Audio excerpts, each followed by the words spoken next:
repeating the குறள்.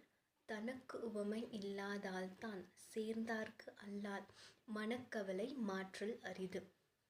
So Thiruvalluvar என்ன சொல்கிறாருன்னு பார்க்கலாம். சொல்கிறாரு, கடவுள்கிட்ட நம்மளுக்கு ஒப்புமை இல்லைனாக்கா மற்றவரோட மனக்கவலையை நம்மளால் தீர்க்க முடியாதான், அதை சால்வ் பண்ண முடியாதான். நம்மளுக்கு எப்போ கடவுள்கிட்ட ஒப்புமை வந்து அவர் வழியில் நம்ம நடக்கிறோமோ அப்போ தான் மற்றவங்களோட மனப்பிரச்சனையை நம்மளால் தீர்க்க முடியுமா, இல்லைனா முடியாதான் அப்படின்னு திருவள்ளுவர் சொல்கிறாங்க. தனக்கு உவமை இல்லாதால்தான் சேர்ந்தார்க்கு அல்லால் மனக்கவலை மாற்றல் அரிது. So let's see the explanation in English.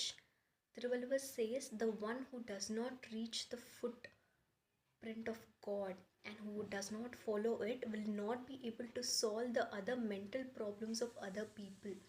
The person, one who